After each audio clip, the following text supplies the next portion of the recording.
Never underestimate what a razor blade can do. Well, this is exciting. Isn't this cool? And they understand the winds, and we have like full-on supervillains that are running through LA. And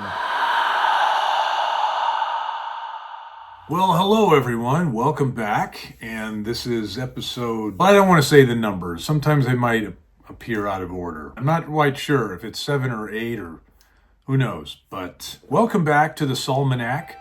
And today's going to be even more different. I would say it's almost like arts and crafts day, but it's more like just putting a couple different things together. I'll tell you what I mean. I get these wine bottles, and I like these particularly because they've got this really pretty embossed logo on them when I finish the wine. I have done some things in the past where I will take candles and just stick them in the bottle.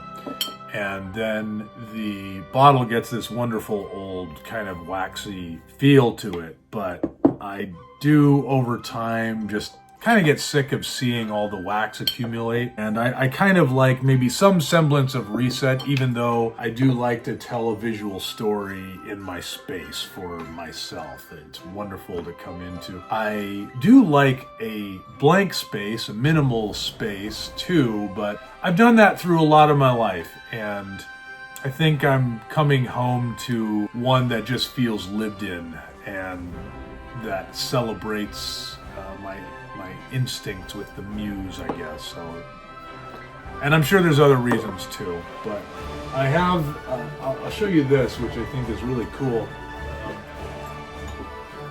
This one, this is old memories I have of I think old wine bottles. You know, I love to keep them. I do still keep a lot of them, but this one was an old Syrah that was from the Bonnie Doon vineyard. And great memory as wine bottles do. This is a 2001 Syrah, I guess, but really nice. And just look at that. Would you look at that label there? It's fantastic. It's really sad. I wish that they still made these amazing labels, but alas, Bonnie Doon Vineyard does not really do that so much. But I had found this thing, and I'm afraid to take it out, but we'll see. I don't want to break it. But anyways, there's a cork that is connected to this wonderfully cast, I don't know if it's iron or what, it's some metal, but it's this deer, and the antlers, of course, turn into candle holders. So I think it's a pretty beautiful piece of craftsmanship there. I love this. In some of my ghost storytellings, which I'll do usually on Wednesdays, Wednesday nights, and I'll read a tale or two, and it's pretty fun. And I light a whole bunch of candles, which is just the way to go, in my opinion. You read stories, you make atmosphere, especially if they're ghost stories, and you light some candles, and you have just created something that is very powerful, and it doesn't take that much to do. So anyway, I have these wine bottles, and I'm doing something else, which is, some of you may be disappointed to learn, it's more electrical than candles. So it's pretty simple. I found this absolutely awesome thing. It's basically, it was on Amazon. But you can get these wine bottle lights with a cork. And I'm going to be kind of putting this together, and then it'll look like this, which I think is pretty neat, pretty magical. And then they have different settings. Love it. And then this one just kind of fades in, fades out. And then this one, they're a little, more, I don't really like that one. A little too frantic for me. And then we have this one, which is that classic, just stays there, and then you can turn it off. So, but my favorite is the fade. Is it this one? Yeah, that's my favorite. So, I'll be putting a few of these together. And by the way, you like my glasses here? They do not pay me, I love these, And there's a reason why I wear my sunglasses at night. All that wonderful, calming, therapeutic effect that only certain red light sunglasses can give you. And it's supposed to kind of like calm the body down. If you have red light, especially like, you know, it's almost like a certain infrared red light. You can look it up and you can totally order them. But if you put them on for about, I don't know, maybe an hour or so before bed, they're supposed to help you with sleep, in case you didn't know. Now that I've told you, go check that out. I'm not a doctor. This is not medical advice. But these are from a company called True Dark.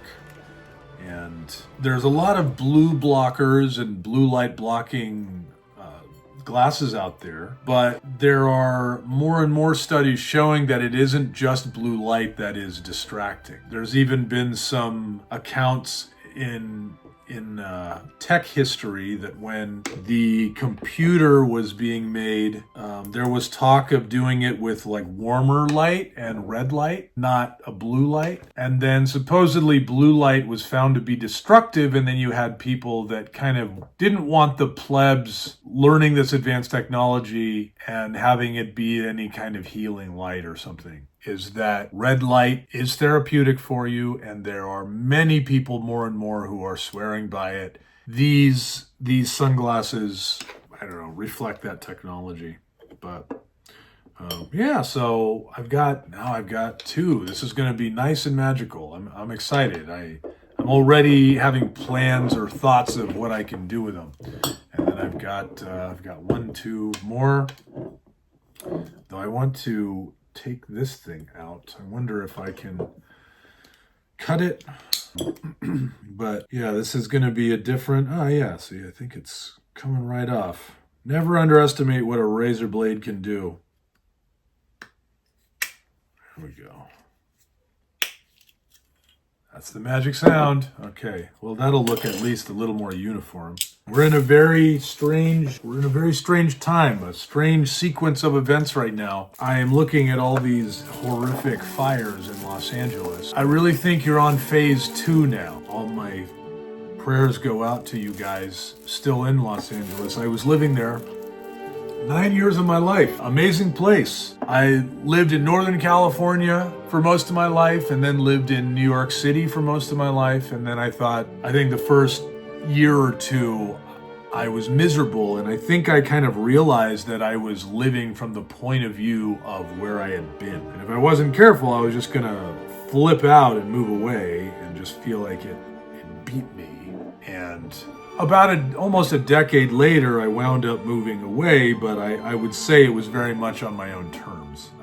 That means a lot to make sure that you are processing things in your time, in your way. It's how you adapt anywhere. You kind of start figuring out what the culture is. And I think in many ways, LA is an ecosystem that is built around being with people. Because if you just kind of in your own devices, you're going to get very lonely and you're going to feel like an alien. And, I started just never having lunch alone, for instance. I started making friends and making beautiful contacts there. And they're some of the best friends I've ever had. And I think one of the big differences between LA and New York is that with LA, you have a standard of living that you can kind of bypass in New York. You don't need the 2-car garage in New York. You don't need a garage. You don't need a pool. It's not like I had all those things, but you don't really need a car. You don't need car insurance per se. And you don't really need like a big place. You kind of convince yourself like a lot of things you don't need. And it's very exciting that way. I might have said this before in a video, but that New York is a place for the very rich and the very poor. But Joan Didion, in her famous essay, Goodbye to All That, said, but I would add that it is also a city for the very young. And I wouldn't personally This is me talking, Saul. I wouldn't trade any of that back. Had a magical time there. There's just nothing like it. And if you can ever live in New York in your 20s, do it. Maybe early 30s, but if you haven't done it yet, I don't know. I recommend you just live your life elsewhere and travel wherever, and work hard, and I think your life will find you. You don't need New York for that. Hey, awesome. Let's see. Hey, maybe maybe I could put all these in a different setting each. I mean, that's kind of cool. Maybe I can set this down here.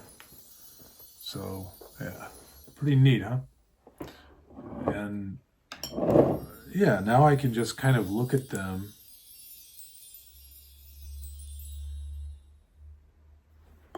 Huh, do they all just change? Or maybe it just goes to all settings. Ah, it looks like it's doing that. That's cool. Well, I have one more. Well, this is exciting. Isn't this cool? Yeah, this is pretty neat. Anyways, what was I saying about LA? The fires are happening. Biggest fires in the city's history. And I am feeling very humble. I'm very lucky that I am not there. I will say that, I don't know, maybe God figures I already suffered that. And in 86, my family's house burnt down, and it was probably the most traumatizing thing for me. I could say there are other things that were worse later in my life, but I do think in some ways that the way that I sometimes have dealt with things can be from a scarcity mode. And whether it was wanting to get something, whether it was taking a breakup hard or accumulating things. Maybe I'd say it's no coincidence that at a very young age, I think I was like 8 or 9 or something, our house burnt down and I lost everything in it. I still remember going to my bedroom the next morning. I forget where we stayed the night, but the firemen were basically putting out the fire, and we, I don't know if it was a neighbor or something. I think maybe it was a neighbor. But I remember the next morning going in, and the house has no roof. These walls that you just think are totally impenetrable are a skeleton. They're suddenly crusted with this white ash everywhere. There was this moment where I step into my bedroom. My brother and I had bunk beds, and sitting on the bunk bed, I used to arrange my stuffed animals. I think it was kind of an artistic thing. It was like almost making a diorama. And I go in there, and all these bears and stuffed animals are they're all sitting in a row, and they're just covered with soot. And part of me was like, I felt like it was a miracle that they didn't burn. And at first you're like, wow, they're saved, yay, awesome. But it's not the same when you're a kid and your toys, your furry teddy bears are just covered with black soot. And I remember I took them because I was initially like so grateful. But once you take them out of that context and then they're in a clean, normal place, they're covered with soot. And that's all you see. And I think if I was who I am now, I'd have been like, I don't want these. I don't want these in my life. I don't want to see these over and over. But at that time, I didn't want to part with them, but I was just depressed every time I saw them covered with this soot.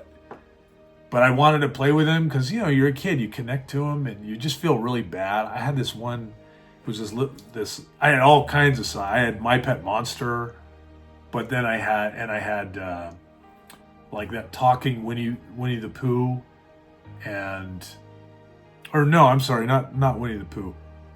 Teddy Ruxpin, and my brother had a talking Snoopy. Like you put a cassette tape, an audio tape, and you hit play and they're back, and then you come around and then moving his mouth and he's telling you the story. And same with Teddy Ruxpin. Teddy Ruxpin. 80s, baby. I'm an 80s kid. Born in the 70s, so maybe I'm a 70s kid, but I grew up in the 80s. And when you're a kid and you see other people's toys and they're just clean and everything, and I remember I had that little white bear. I had called him Henry, I believed. He had a little Santa hat on. It was this little white, perfect, clean white bear. And man, he was gray with black spots on him. And yeah, it was just awful seeing all that. And I can't imagine what is happening to everyone right now. I mean, their lives are turned upside down. Everything they built, they worked hard, and then all of a sudden this is taken away from them. And I will say that this makes me also so sickened and mad about what is coming to light in terms of the people in charge. To not have the infrastructure to fight fires in Los Angeles. Like, it's one thing if that happened in, I don't know, 2017 when the winds really took over. It's just so weird that they just, in this 8 years, we've just been having these kinds of problems. And whatever, we have them, but what should be happening is I think we should be stepping up on them. I mean, that's, I think, what you do with anything. You rise to the problem. Instead, it was like they suddenly decided there were other problems more important. And I think that was just so egregious, and just watching the way that the mayor would just not answer that question, all those angry questions, and you just think, what the hell is going on? Who's in charge? I couldn't believe what was happening there. And then, I would like to think this is the end of the road for our governor. I know a friend of mine and I really looked to help with that recall effort in 2020. Sadly, that didn't work, but it's pretty insane seeing all of this happen, though. I can't believe the Palisades are just leveled. I would never have thought about that. Maybe you're watching this and you live in LA. Maybe you've never been to LA, but I just feel like the Palisades, I would never in my craziest dreams or wildest nightmares have told you that the Palisades was going to be destroyed like that. I mean, it was shellacked. That kind of stuff happens to low-income neighborhoods. And we always see it, like the really powerful are spared. But this one, there is like no explanation for that. And then you have all of these other areas, and they're all just getting hit so hard simultaneously. The worst in history, and it's very, very strange. I am just really humbled about my life, and it's made me just think about a lot. And it had been a really long day today, and I wanted to just say hi and just put something on. It is wonderful that I can do this and be here. We all need projects, creativity, and this is one of them. Even this like putting this together is something special. And I think that we should always find a way to make something beautiful, because the world needs it. And I look back when I was that kid and I lost everything. It took a long time to get over that trauma. It took many years. If you know someone who is going through this right now, listen to them. You should call them up, talk to them, check in on them, see how they're feeling. It is horrendous to be homeless. It is even worse to just be suddenly forced to be homeless. Sometimes, I don't wish homelessness on anyone, but sometimes it's something that is a slow build, and it happens through several different things not going your way, and it happens, and then you're like, well, it's finally happening. Here I am without a home, and in some ways it's like you got to get used to that. But when this happens, like a fire, a full-on goddamn fire that reaches into your house and rips everything away angrily, that is hard. It's like the world has just rejected you. Maybe it can be a gift, but I'm not going to vouch for that. I think that's always a good way to see things. As a matter of fact, I would say I know that's a good way to see things. Like, I would say the last few months I've been looking at life that way. The things that happen that are not supposed to happen, that are blindsiding you, ambushing you, they're testing you. You're being tested. You are being reminded of something you need to work on. And I think that's really good value.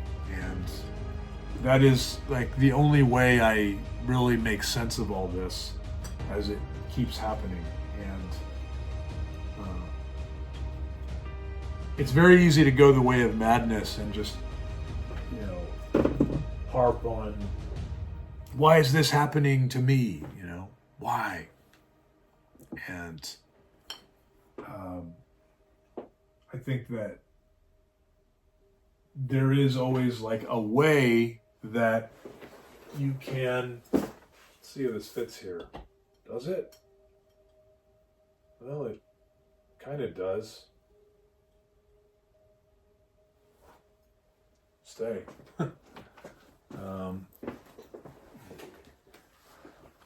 That's kind of neat. This candle was pretty much done. But, I feel like here I am, I have this space. I'm very sentimental, and I like these beautiful things that I feel sometimes just don't really get a lot of love. And I like building something out of it, But people losing everything, it just it reminds me of how easily that can happen to anybody. So appreciate what you have.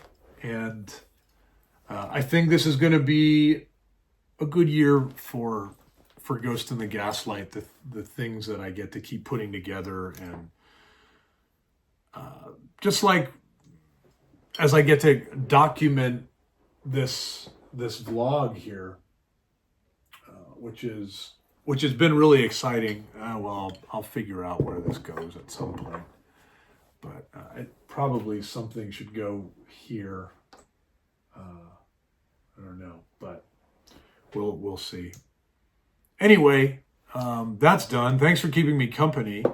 And I am honestly very freaked out by these fires. And part of it is because it is something that is very real for me. And you don't really forget it. You're just completely upended. And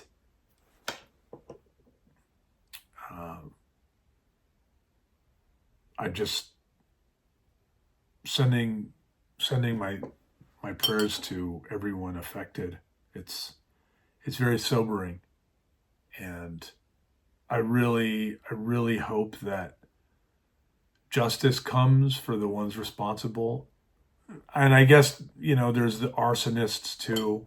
But I guess my thing with that is, yeah, they should be punished to the full extent of the law, these arsonists, but I think what's really frustrating is they're desperately going to try to shift all the blame to the arsonists.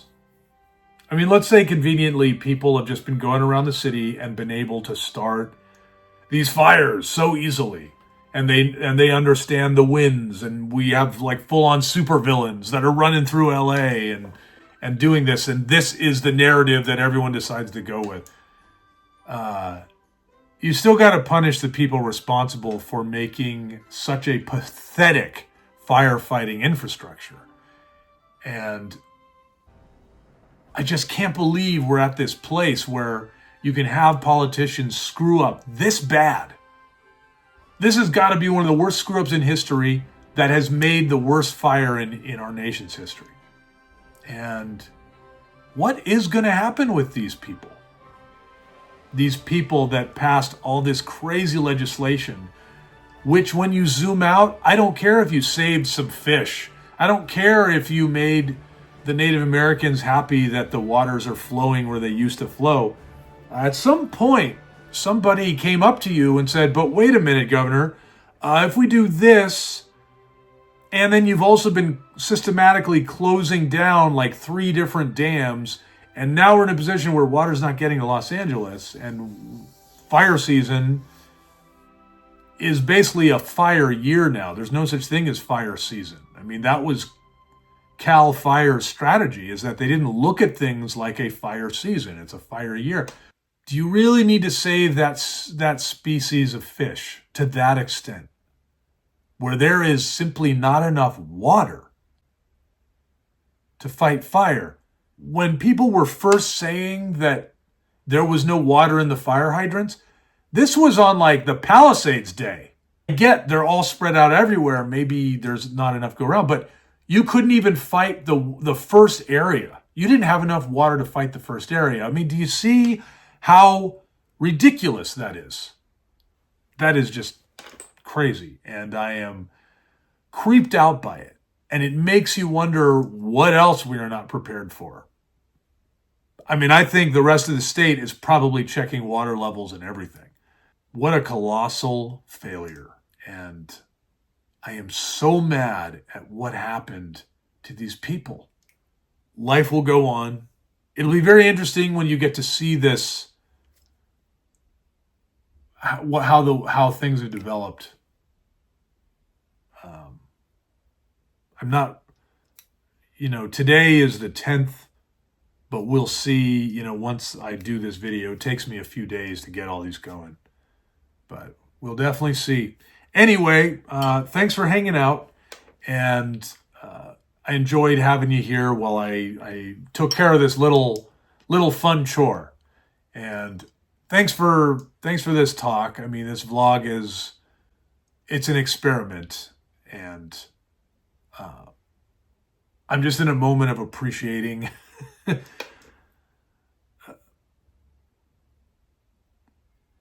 I guess God's grace or something, that I am here and that I can do this and talk to you. And I don't take that lightly. So I'm going to continue to make magic and find more. And yeah. And then as far as the spiel about other ways you can find me and actually enjoy the art and the writing and maybe the readings, the voiceover, I've got the links in the description. You can find those. Otherwise, I will see you on the next one. Take care, you beautiful haunted romance.